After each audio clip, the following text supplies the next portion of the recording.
Donc, bonjour à tous, bienvenue dans cette vidéo qui va traiter un peu de rappel et de complément sur les aspects énergétiques dans les études de mouvement, donc en mécanique. Donc, pour rappel, l'énergie c'est une grandeur qui est un peu abstraite, mais c'est une grandeur qui se conserve. Okay, elle peut s'échanger, c'est-à-dire qu'un système peut perdre de l'énergie si un autre système en gagne, mais globalement, l'énergie, vous ne pouvez pas la détruire et vous ne pouvez pas la créer. Par contre, il existe différentes formes d'énergie. Énergie thermique, énergie mécanique, etc., etc. Il y a une forme qui va beaucoup nous intéresser en mécanique, dans l'étude du mouvement, c'est l'énergie cinétique. Quand vous avez quelque chose qui bouge avec une certaine vitesse, il a une énergie. Cette énergie cinétique, c'est un demi de mv carré. Donc on remarque que l'énergie, elle est proportionnelle au carré de la vitesse. C'est-à-dire que quand vous doublez votre vitesse, vous multipliez par 2 au carré, donc 4, votre énergie cinétique. Donc une voiture à 100 km/h a 4 fois plus d'énergie qu'une voiture à 50 km/h. Ok. Si vous êtes si vous interagissez avec rien, il n'y a rien qui t'attire, il n'y a rien qui te repousse, tu es dans l'espace, loin de toute planète, loin de toute interaction, l'énergie se conserve, donc l'énergie cinétique va se conserver. Autrement dit, la vitesse va se conserver. On retrouve quelque chose que vous avez vu dès la seconde, c'est que s'il n'y a pas de force, vous pouvez avoir un mouvement rectiligne uniforme. S'il n'y a pas de force, la vitesse se conserve, est constante. Alors imaginons maintenant qu'il y a des forces qui s'appliquent. Des forces qui s'appliquent, et donc on va commencer à faire varier un petit peu, éventuellement, la vitesse. Pour rappel, une force sert à faire varier le vecteur vitesse. Prenons 3 situations. J'ai un mobile qui se déplace d'un point A à un point B. Par exemple, j'ai une voiture sur une bande d'accélération. Okay, j'appuie un petit peu sur l'accélérateur, voilà, et je regarde la variation d'énergie cinétique sur 15 mètres. Okay.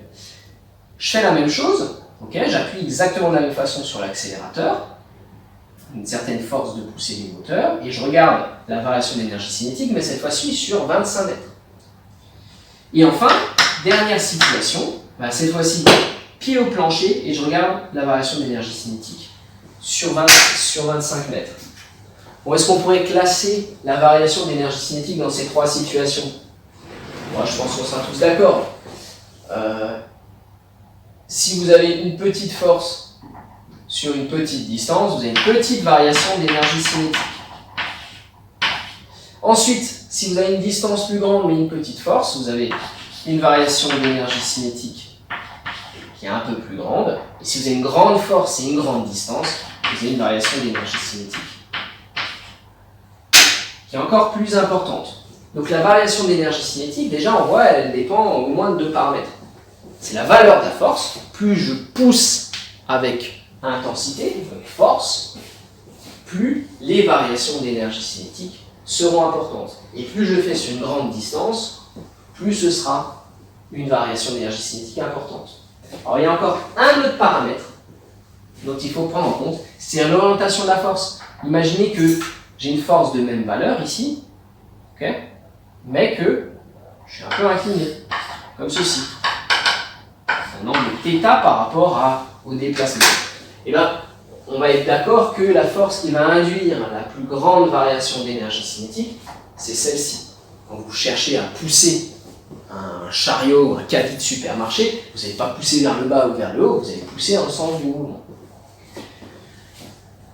Au final, on peut définir une nouvelle grandeur qui varie comme on a envie qu'elle varie, qui est grande quand la valeur de la force est grande, qui est grande quand la distance parcourue est grande, et qui est grande quand θ vaut 0, et qui diminue lorsque θ s'approche ici d'une valeur minimale qui serait 90 degrés.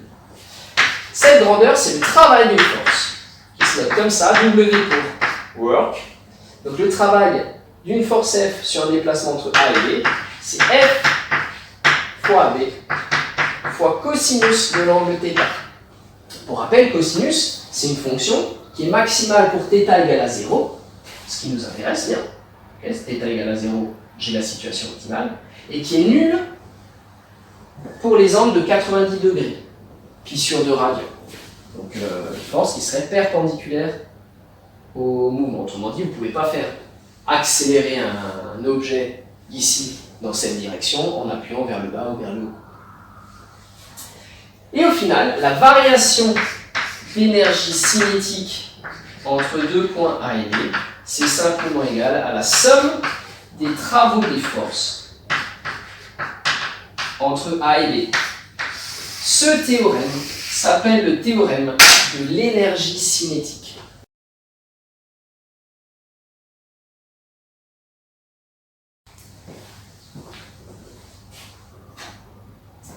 Alors, juste pour être clair, variation de l'énergie cinétique, c'est toujours énergie cinétique à la fin, moins énergie cinétique au début.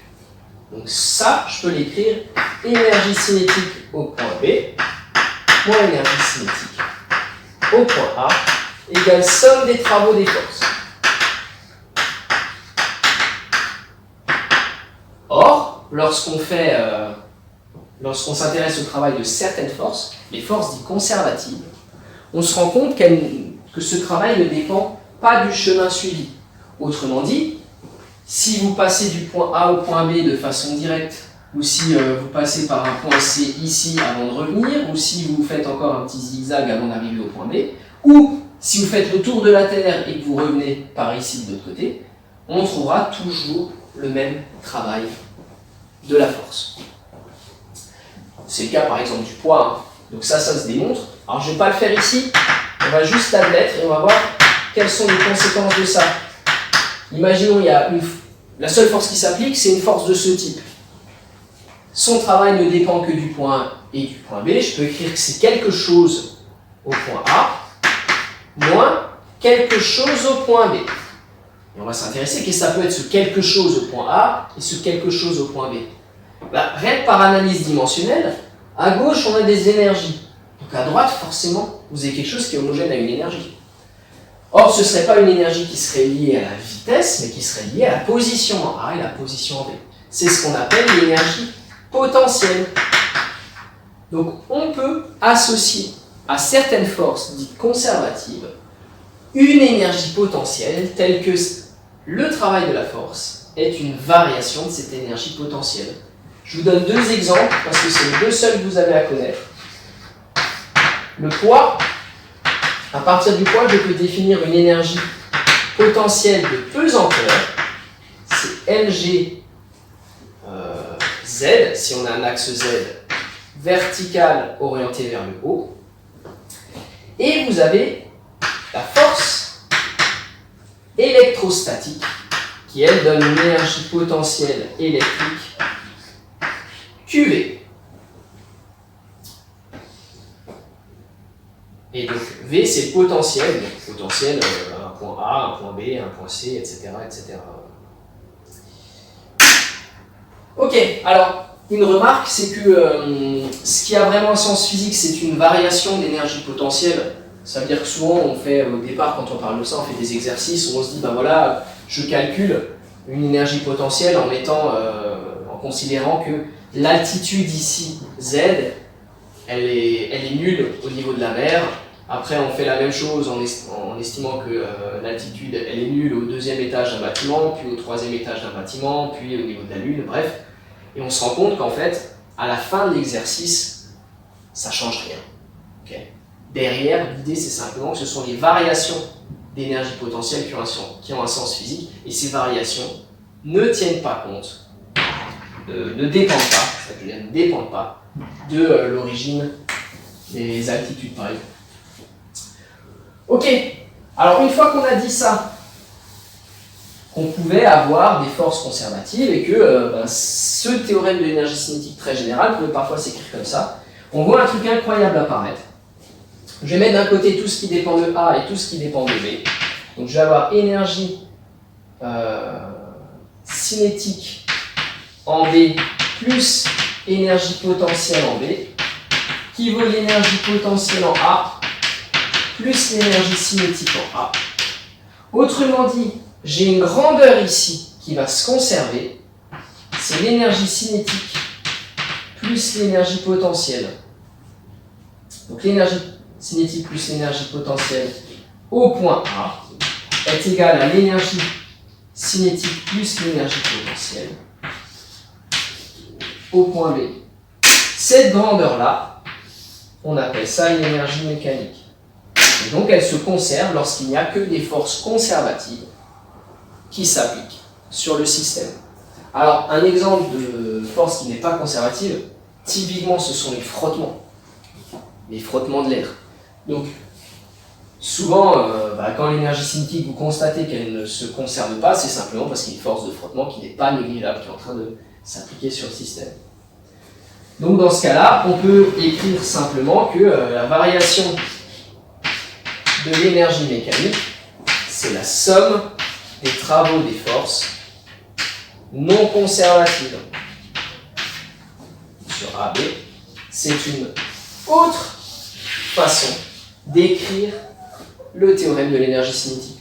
On appelle ça le théorème de l'énergie mécanique, mais en fait, il faut juste comprendre, c'est juste une réécriture de ça en faisant apparaître l'énergie mécanique. Okay, donc ce que vous avez à savoir faire au lycée, c'est appliquer ceci, et dans certains cas, savoir, dans les cas où il n'y a que des forces conservatives, savoir que l'énergie mécanique se conserve, et en fait, dans ce cas-là, les exercices deviennent beaucoup plus simples. Vous avez quelques exemples qui sont traités en exercice.